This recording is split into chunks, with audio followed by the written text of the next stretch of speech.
Here we go.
Perhaps you have been looking for a church where your doubts are not ridiculed, your guilts are lightened, your griefs are comforted, your joys are celebrated.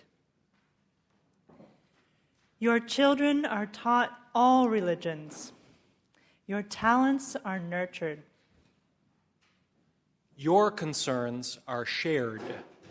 Your reason is honored. Your friendships are deepened. Your love of art and beauty is expanded. Your need to serve others is fostered. Your need to laugh is encouraged. Your individual decision is treasured. These are among the aspirations of Unitarian Universalist churches. If they are yours, we invite you to join and help us achieve them. And now we will join in singing. Rank by rank, again we stand, and I call particular attention to the third verse, and I implore you to sing most lustily, "What they dreamed be ours to do." Our hymn is number 358.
affirmation which can be found on the inside of our orders of service. Love is the spirit of this church, and service is its law. This is our great covenant, to dwell together in peace, to seek the truth in love, and to help one another. So be it. Good morning. Good morning. Welcome to the First Parish in Bedford. Welcome to new visitors and to old friends. Here, the ordinary is sanctified, the human is celebrated, the compassionate is at hand. We are a Unitarian Universalist congregation, which means we are united by shared values rather than by creed. Kindness and integrity, justice and peace. This is how we aspire to live our faith. We welcome you here just as you are. We celebrate the many diversities among us: age, race, class, differing abilities, sexual orientation or gender identity, religious and political beliefs. Welcome, welcome, one and all. Following the service, you are all welcome to join in for community hour, and you can go between here and the common room and stop by the welcome table, find out a little bit more about us, tell us a little bit about you.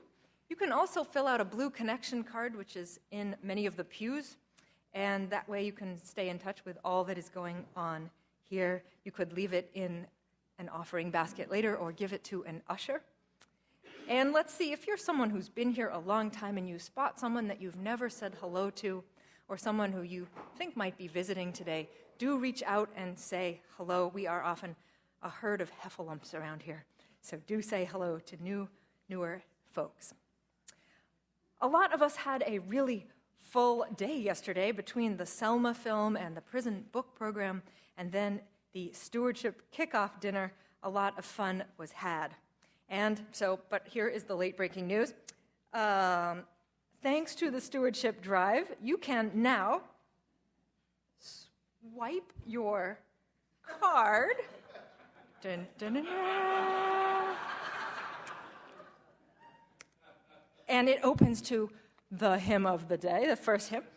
That's one thing to know. You can also, if the offering basket comes your way and you just don't have any cash on hand, you can also swipe this way. And of course, my favorite one is over at our candle stand of joys and concerns. You can pay to pray.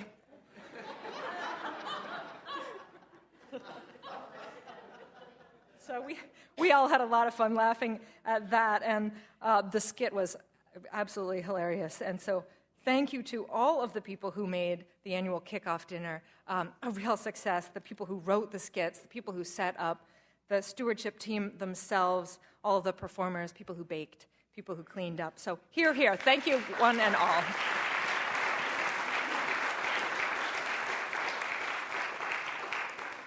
And now we're actually going to hear from our stewardship chair, someone who's been working incredibly hard this year. Thank you for all you do, Jeff Spear.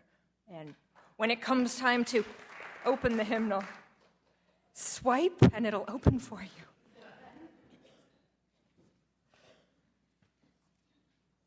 I think it may take Apple Pay as well. Good morning. I'm here to talk about the 2015 Stewardship Campaign. The campaign starting this weekend and running until April 20th, Patriots Day. During that time, we're looking for everyone, all of you, to make a pledge to First Parish Bedford. Making a pledge means committing to support the church financially during the upcoming fiscal year, which starts on June 1st. You don't have to donate now, but by telling us how much you plan to give over the course of the year, we can make our plans for the year to come. We need your help. Almost 2/3 of our budget is paid for through pledges. Our target this year is $450,000, a 7% increase over last year's results. Note that I said results. We actually fell about $15,000 short of our goal last year. We wanted to decrease our dependency on steeple income we get from cellular providers who have equipment in our steeple, but we weren't able to do that. And this year, the likelihood of losing some of that income is growing. At the same time, we have new strategic goals, including lots of great ideas from everyone who participated in the planning process and the workshops. We have new projects such as the Green Sanctuary Initiative. Plus, we have all the existing programs and events, and our exceptional staff to look after so that they can look after us. We need your help. Thanks to everyone who came to the kickoff dinner last night, and even more thanks to everyone who's already turned in your pledge cards. We're doing really good so far. Last night we got over 40 pledges, totaling more than 25% of our goal. That's a really great start, but we have a long way to go. For those of you who have not pledged yet, you should have received a mailing with your pledge card and a brochure and some other materials. Please check your mail. We on the stewardship team also have blank cards that you can fill out here. We have them at a table in the common room. Or you can take them home with you if you want to think about your pledge amount. You can mail your card in. You can give it to any of us. You can give it to Joan Petros in the church office. You can also pledge online at our website, FPBedford.org. Not everyone can pledge financially, and few can pledge as much as they might like. We don't want to make anyone uncomfortable. We want you to give what you can based on what First Parish means to you. We have out in the common room a pledge ladder, which is also printed in the brochure, and it shows the distribution of pledges at different levels. So sort of for each sort of range of pledge, how many people last year pledged that amount. I invite you to take a look at it during community hour. The first time I looked at it, I was surprised to see some of the numbers. I sort of imagined this vast array of people pledging, but to look and see that it's really not that big a number of people who make First Parish work really made me think about how much I pledge. There are other ways to give as well, volunteering your time, donating valuable skills. If you can't make a pledge, or even if you can, consider volunteering as another way to help. And even if you can't pledge, please send in your card. We want to hear from you regardless. Every response we get helps us plan for the year ahead. If you have any questions about the process, feel free to talk to any of us on the Stewardship Committee. We'll be at our table in the common room for the next few weeks during community hour, and we're happy to talk via phone or email as well. We'll be reaching out to some of you for stewardship visits. If you would like to be visited, please let us know. We're making the campaign shorter than usual this year, which means now is the time to think about your pledge. I know that we can reach our target. I know that everyone can step up and demonstrate what First Parish means to them. We're counting on you, which really means that we're counting on ourselves. Thank you. And now we have a brief stewardship moment from Renu, Curry, and Bostwick.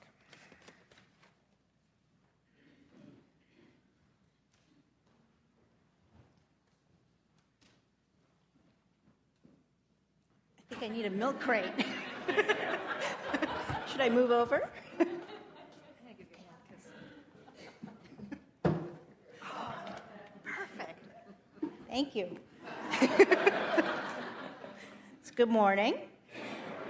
The last time I did a stewardship moment, I'm pretty sure I talked about coming here to find a community to help raise our kids. We knew we couldn't do it alone. And now that we have been here for 13 years, I can see the benefits of being part of this wonderful place in the characters of our daughters, who are 16 and 12 years old. The ideas of fair play, tolerance for all, freedom to ask questions, and working towards a fairer world are embedded deeply within them. I thank you all for being here for us and for them and helping to shape us. But after many years of being focused on what First Parish gives to our children, I've now experienced many times over what First Parish gives to me. It's a place where I can practice with others what I want to be in the larger world. And I want this congregation to thrive so it can be here for the next generation who might also desperately need such a place. So I've recently been reading the book, The Boys in the Boat, by Daniel James Brown, about the 9 American college students who went to the Berlin Olympics in 1936 as a crew team representing the U.S. So I highly recommend this book to everyone and have found many parts of it that remind me of First Parish. Brown talks about how the boys in the boat have to work together and how each one's different strengths make them uniquely suited to each position in the boat. And for us here, there are many positions in this boat of a congregation. All of our strengths together make us what we are as a church. Daniel James Brown also talks about how the boys in the boat couldn't actually get that magical swing of getting in the groove without having trust in each other. This boat of a congregation also is filled with much trust, and we have each other's backs. What we find here in this community helps us be what the wider world needs. Before I close, I wanted to read you a paragraph from the book that seemed to fit First Parish to a T. They were now representatives of something much larger than themselves, a way of life, a shared set of values. Liberty was perhaps the most fundamental of those values, but the things that held them together, trust in each other, mutual respect, humility, fair play, watching out for one another, those were also part of what America meant to all of them. And that's why I support First Parish. In conclusion, I thrill in finding those same things that hold us together here at First Parish: trust in each other, mutual respect, humility, fair play, watching out for one another. And I take these things with me to the wider world. Thank you.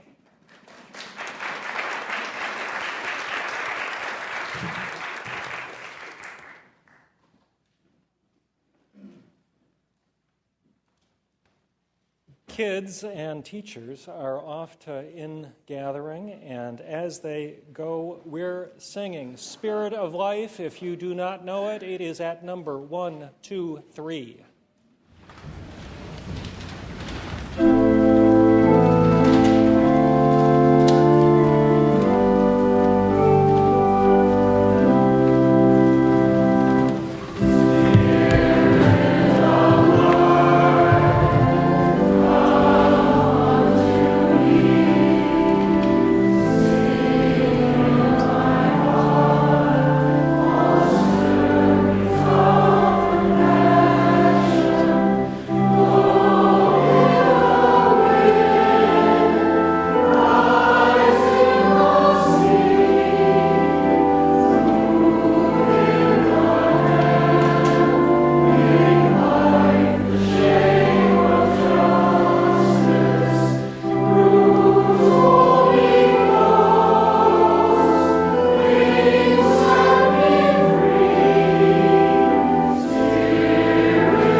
Good morning. I'm Mercedes Kane. I'm a member of the lay pastoral care team here at First Parish. This is the time to invite you to come and light a candle of joy or concern. And I'll be here at the candle stand later for any silent candles you'd like to light.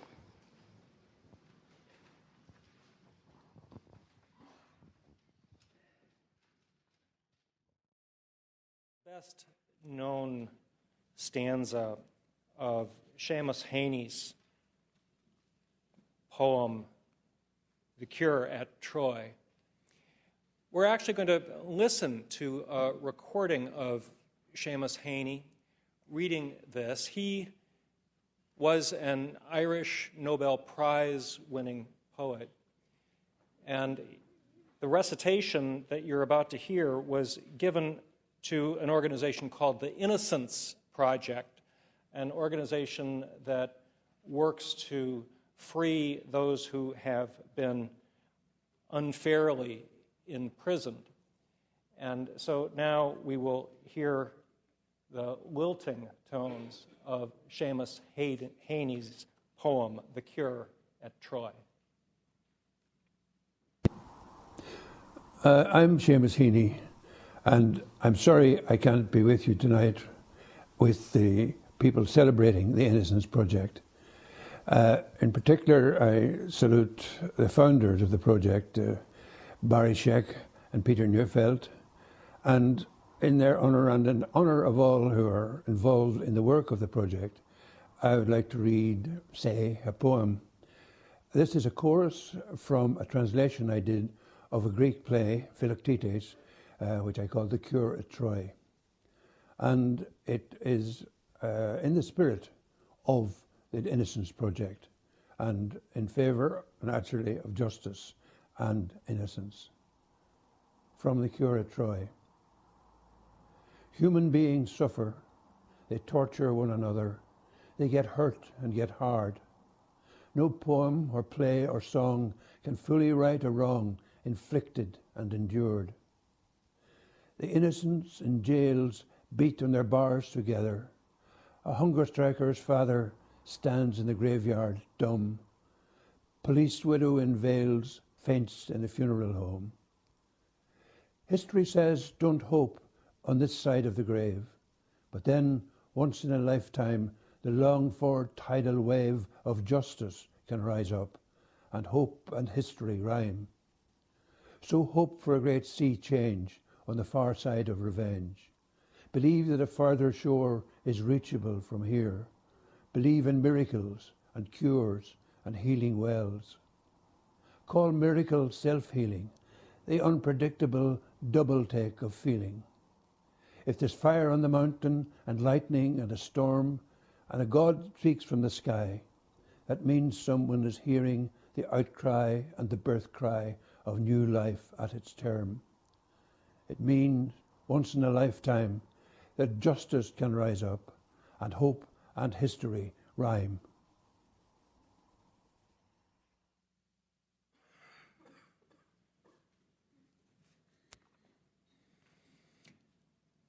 Freely have we received. Freely give. For the good work of this congregation within and far, far beyond its walls, our offering will now gratefully be received.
Yes, this is my annual sermon on the amount. The amount being the amount of money you and I will pledge to First Parish in the fiscal year that starts June 1. But more important than what you do, I think, is what we do. Really, it's all about what we do. One thing which a lot of us have now done is to see the movie Selma together. Yesterday, more than 150 of us saw that movie together, and more than a few said that they could not have seen that movie alone. We is the most important word in our vocabulary. In a sermon a few weeks ago, I recounted the events of the 1965 voting rights campaign in Alabama that culminated in the police riot called Bloody Sunday on the Edmund Pettus Bridge in Selma, and then ultimately to the passage of the historic and sadly now much weakened Voting Rights Act. The movie recounts the murder of the young activist Jimmy Lee Jackson, gunned down by a state trooper in a restaurant while he was trying to protect his grandfather. And the movie dramatizes the murder of Unitarian Universalist minister Jim Reeb.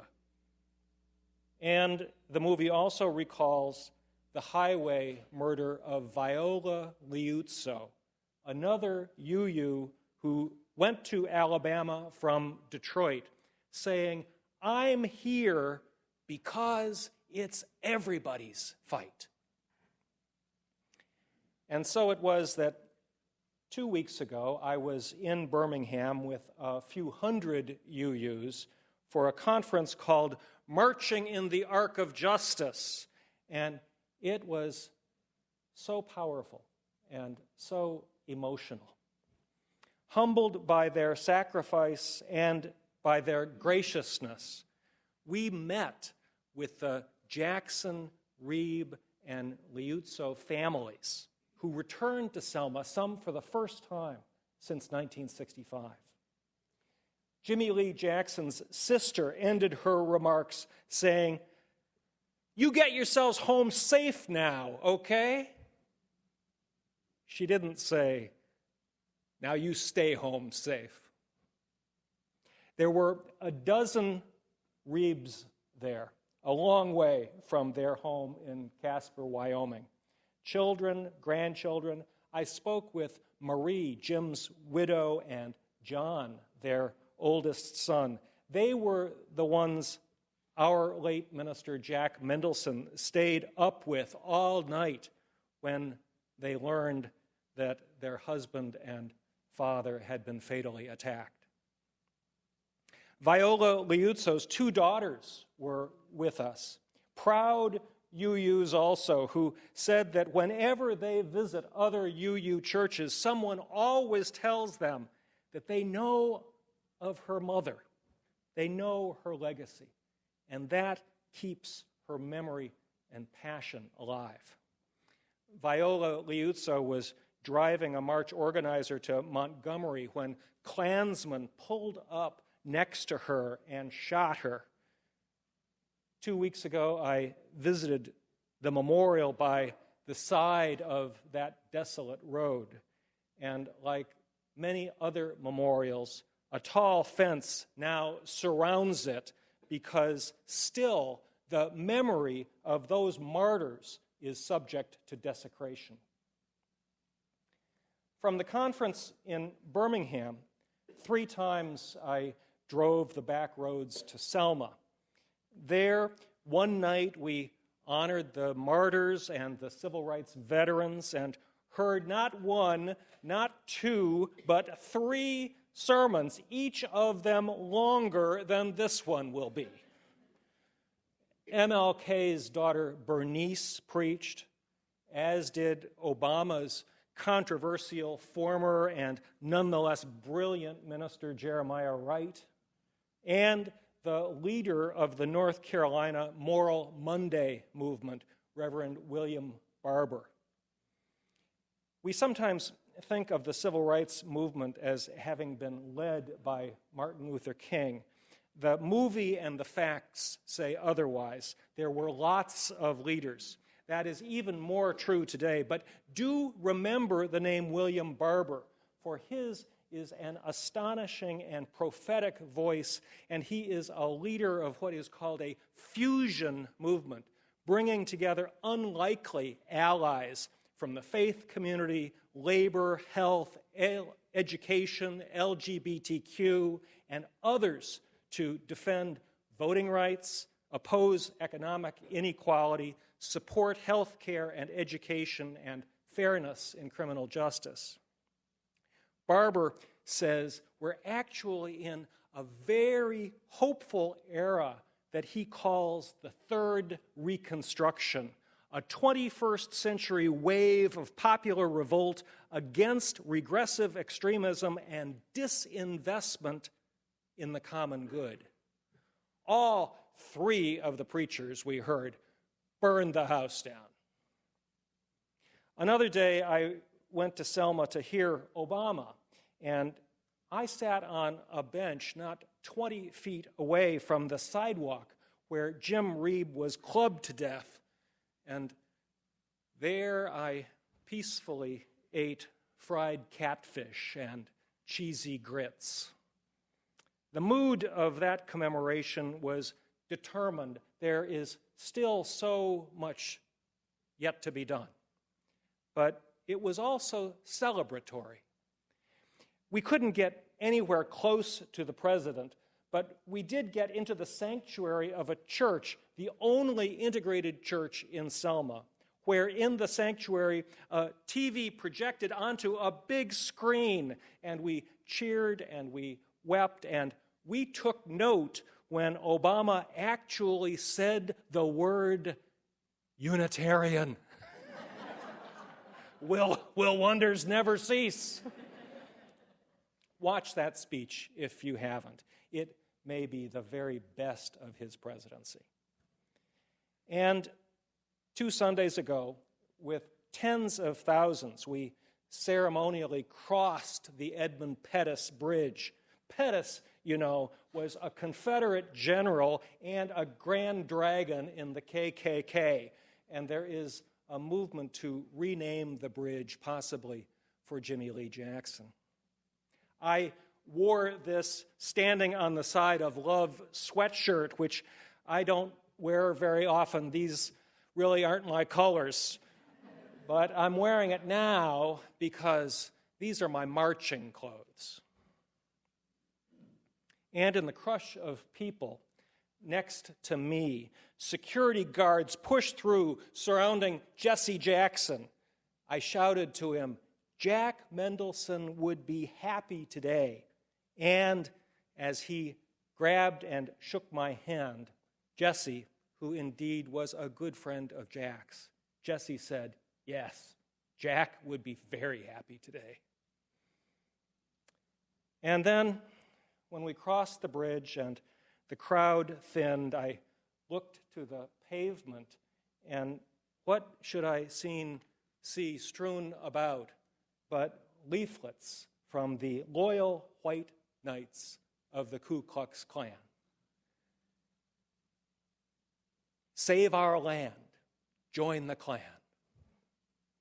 There's work to be done. One of the organizers of the Alabama conference was my colleague Gordon Gibson, who was among those arrested and jailed in Selma in 1965 and who now leads annual civil rights tours for teenagers and adults. And that's something else we should be sending people to. Gordon has just published a book titled Southern Witness, and it's largely an oral history of Unitarians and Universalists in the civil rights era. By the way, we're really getting to the sermon on the amount, but we're not there yet. historically, there weren't many UU churches in the South. We were a New England, liberal, educated, urban kind of thing. But after the Second World War, the South began to change, and our denomination had a growth strategy that was called the fellowship movement. Without a building, free-thinking, possibly transplanted New Englanders, engineers, say, transferred to Oak Ridge or Huntsville or some other university town, and they would meet in a room at a local hotel or library or community college, and they'd bring in speakers, and they'd put ads in the paper asking, "Are you a Unitarian?" without knowing it. And all across the South and in other parts of the country, too, there got to be a lot of these little, often lay-led, plucky oases of free thought. In the Bible Belt, you know, Unitarian Universalists sort of stuck out like a sore thumb. And then, at the same time, along comes the civil rights movement. Not only did segregation still prevail, but interracial meetings were illegal, de jure and de facto. These white UUs in the new fellowships knew that civil rights was the defining issue of their times. But what should happen if their fellowship should invite a black person to be a speaker? Or what would happen if a black person should want to be a member? Repeatedly, UU fellowships would lose their meeting place if they refused to affirm segregation. The Knoxville, Tennessee fellowship had a minister, Richard Henry, and Richard Henry recalled, "We met in 6 different locations in 7 weeks. The Andrew Johnson Hotel, the Seventh-day Adventist Church, a private school, a theater. Each Monday following Sunday services, I would receive a phone call. We're terribly sorry. You'll have to move. We've received complaints," etc. I'll never forget the manager of the Booth Theaters telling me, "Mr. Henry, I fought in Korea for our Bill of Rights, and it makes me feel terrible to tell you this, but my owner called me and told me, 'Get those Unitarians out or resign.' And Mr. Henry, I've got a wife and 2 little kids." Then, and to this day, our Knoxville, Tennessee church has a sign out front that says, "Everyone welcome." And people of color came to that church to see if they really meant it. And they did. And even more recently, in 2008, a gunman entered the Knoxville sanctuary during a Sunday service and murdered 2 people and wounded 7 others because he hated liberals. In the 50s and 60s, churches and fellowships had to weigh the risk that if they refused to segregate, their buildings could be bombed, their insurance canceled, their members harassed or fired from their jobs. And there was dissension within those UUs. But often, very often, they showed the courage of their liberal convictions. Typically, UUs and sometimes the Jewish community and perhaps the Mennonites and very few others provided the only interracial meeting places available. Our Chattanooga church was partially burned and its sanctuary was bombed. They have a Steinway piano that was wrecked and was just recently restored and rededicated, its civil rights battle scars now preserved under plexiglass. UU churches started interracial nursery schools, codenamed Open Door, and they sponsored Head Start programs, which were often seen as a northern federal assault on the southern way of life. To those UUs, these interracial preschool programs were an essential gateway to the new reality of integrated public education. After the 4 little Sunday school girls were murdered in 1964 in Birmingham, Ed Harris, then a student for the ministry, vowed that for the remainder of his ministerial career, he would have an annual September 15 service of remembrance. At one of those services, his wife, Sandra, was asked if she had been at the first service in 1964. No, she said, I was at home in case the church was blown up or Edward was killed, so there would be someone to raise our children. And there was a lot of joy in the movement as well. Attempting to integrate a movie theater in Tennessee, a UU college student recalled, before we went up to the window, we would arrange ourselves in order of skin tone. We would start with the completely white Anglo-Saxon types like myself, and then we'd pick some of us who were maybe just a little swarthy or dark-skinned, maybe somebody of Mediterranean extraction, and then some people of mixed white and black ancestry, and then some people of mixed white and black ancestry who had kind of a tan coloration, and so on to the completely black, purely African people. It would be impossible for the ticket sellers to determine just where the line was between white and black, which, of course, was entirely our point, that there is no sharp distinction. People are people. Okay, now about that sermon on the amount. I'm getting there, and you really will know it when I'm there. But listen to this from Gordon Gibson's book.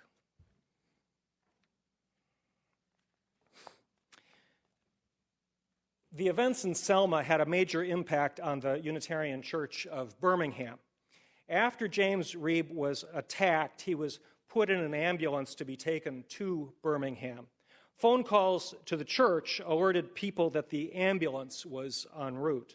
Dr. Joseph Volker, Vice President for Health Affairs of the medical and dental colleges, and other Unitarian Universalists on the staff of University Hospital, quickly prepared to give him the best possible care. In his sermon, 16 Days of Crisis, Larry McGinty, then the Birmingham minister, later described in rich detail the stressors that landed one after another on the church. For 2.5 weeks, the congregation dealt with the care of Jim Reeb and those around him, his death, preparation of a public statement by the board about his death, local services memorializing him, the UUA board, and many others coming through Birmingham en route to his Selma memorial service, a 10-minute board meeting that agreed to house, feed, and arrange transportation for an unknown number of Unitarian Universalists coming to join in the final day of the Selma to Montgomery March, and handling the arrival, feeding, housing, and dispatch of about 225 people. Church life continued in the midst of this activity. McGinty, accustomed to a carefully prepared manuscript for his sermon, had to settle for outlining it between midnight and 2 a.m. on March 14, knowing that the UUA board and president would be in the congregation to hear it. March 21 was scheduled to include an after-service reception for 25 new members who had joined since the first of the year, and an evening fellowship dinner at a restaurant to kick off the pledge drive. I told you we'd get there. Police arriving to search the church for bombs shortened the after-service reception and persuaded leaders to move childcare during the dinner from the church building to someone's home. But it did not keep people away from the fellowship dinner, nor did it keep them away from pledging. Pledges went up 45% over the previous year's drive.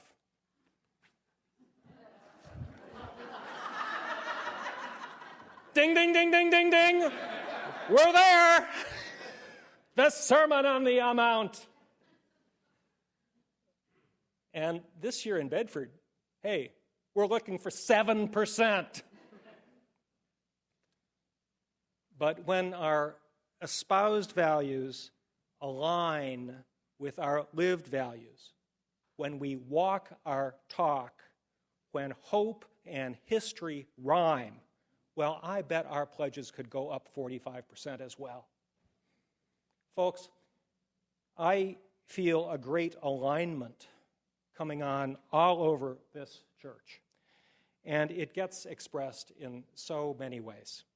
Last Sunday at our candle stand, Anita Raj told how when her mother was dying in Michigan, her 17-year-old daughter, Kira, sang at her grandmother's bedside in the last hour of her life, and Anita thanked Janet and our music program for inspiring Kara.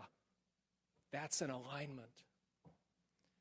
Next Saturday, here we are hosting the annual meeting of the Funeral Consumers Alliance, a watchdog organization. I am a member, and Tom Einstein is a board member, and we will have extra police protection here because the keynote speaker will be Peter Stephan, the Worcester funeral director who cared for the body of Tamerlan Tsarnaev and who continues to get death threats because he treated Tsarnaev as a human being. That's an alignment with our values. Welcome back to Holly Hosmer and Ann Schmaltz, just returning this weekend from visiting the Unitarian school we sponsor in the Khasi Hills of India. That's an alignment.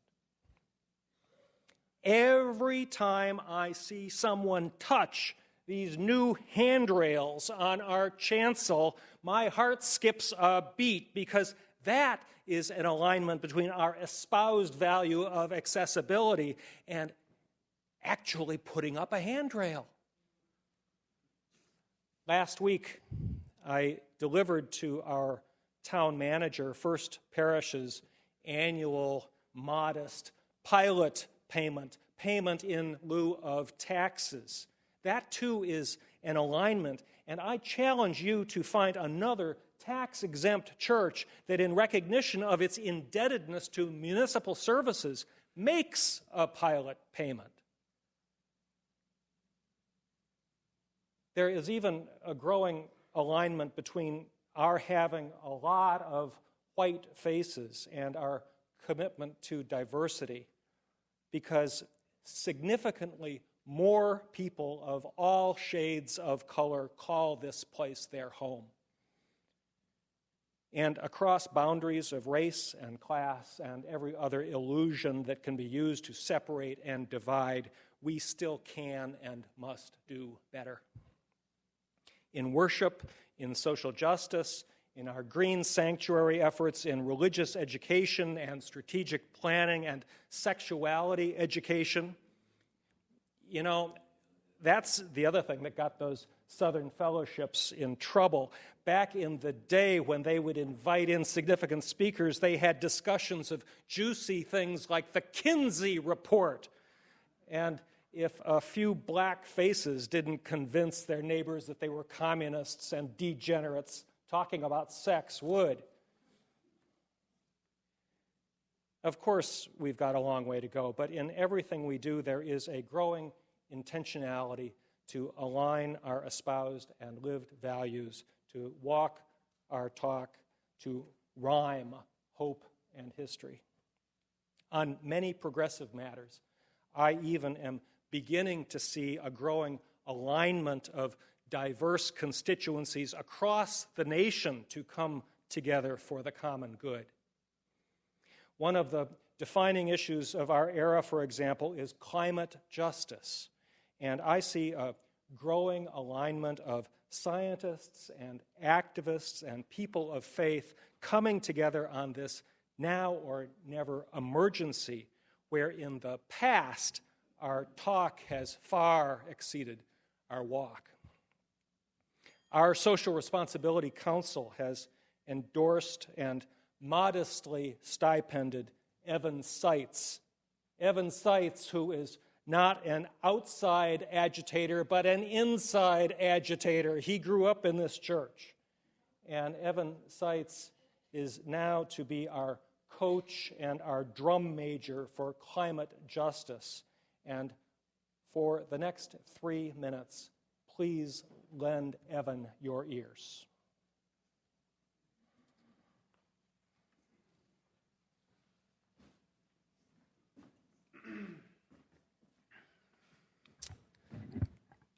Thank you. I'm excited to be back here. As John mentioned, I grew up here, and my parents are in the choir today. For 3 years, I worked at the Unitarian Universalist Service Committee, which is our human rights organization for our denomination. And in July, I left because I felt compelled to work directly on climate justice. Climate justice is often called the defining human rights issue of our time or the defining movement of our time. But there is, as John mentioned, a disconnect between what we talk about and what we do. And when I was in Haiti working for UUSC, I had this moment. I empathized with the woman talking about a moment of despair, where I realized that despite all of our efforts in working for human rights around the world, what our partners in Haiti were telling us was that the issue that they cared about most, the issue was climate change. They were not being able to grow the food that they used to be able to grow.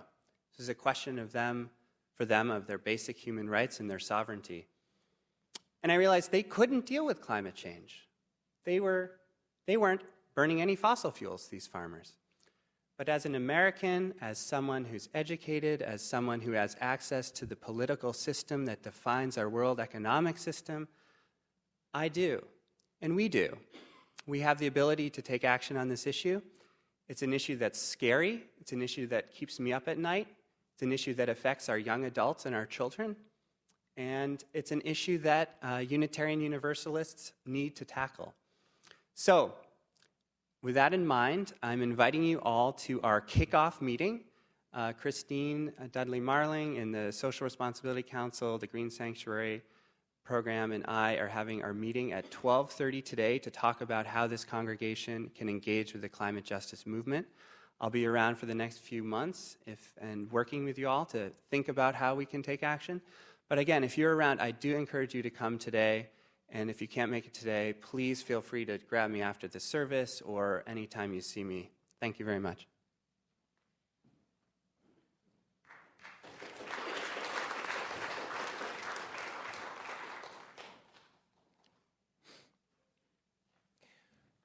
About a month ago, I visited the First Unitarian Church in Dallas, Texas.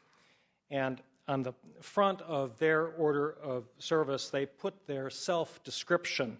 And today I put it in as another thought to ponder at the top of our order of service also. They describe themselves as genuinely inclusive, rationally spiritual, and joyfully deep. I really like that. That is what I imagine First Parish to be and what I believe we usually are. But what I found especially interesting is in the course of that service in Dallas, their ministers referred to that description and they pretty much dared people to test it out, to see if those affirmations were really true. I said that this sermon is not so much about what you pledge. It's more about what we do. Reverend William Barber says, "We" is the most important word in the social justice vocabulary. The issue is not what we can't do, but what we can do when we stand together. And we must stand together now, like never before. And so I pledge to you that not only in matters of social justice, but in all that we stand for, I will do everything I possibly can do so that this church aligns our espoused and lived values, that we walk our talk, and that we rhyme hope and history. This will be challenging for me and challenging for all of us. I dare us to test our values, and I dare us to live up to them. This may get me and us in some trouble, and it should. Our work is dangerous and daunting. And I'm pretty sure we can still have a good time. I speak on behalf of our staff, our leadership, our stewardship committee, and every steward among us. If we align our espoused and our lived values, if we walk our talk, if we rededicate ourselves such that hope and history rhyme, we won't have to worry about the amount. The money will be there. I dare us to be generous, not so much in our pledging. You will do the generous thing, I just know that. But I dare us to be generous in our imagining, in our doing, and in our faith.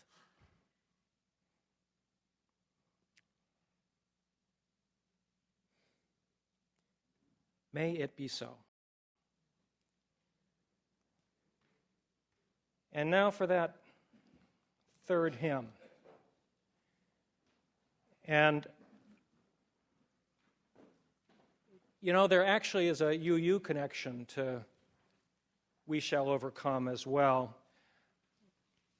We Shall Overcome has its origins among slave songs from the Georgia Sea Islands, and there was a folk singer, a UU folk singer named Guy Carawan, who was studying the folk traditions of the Georgia Sea Islands.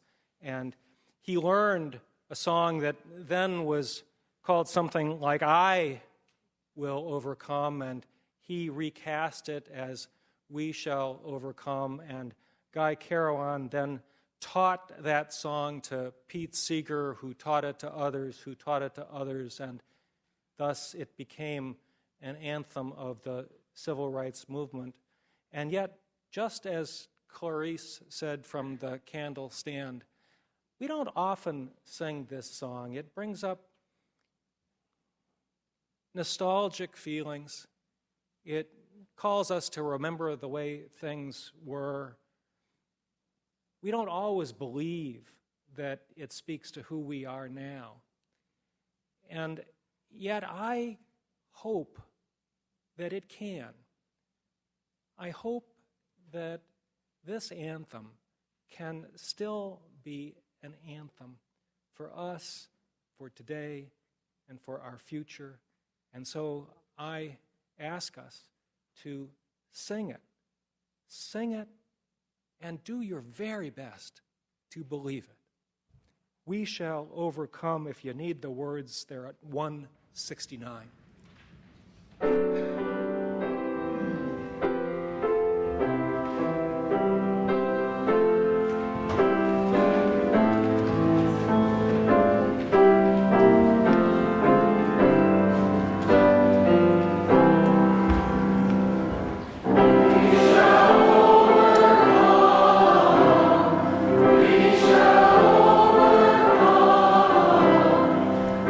Shall overcome.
history says, don't hope on this side of the grave.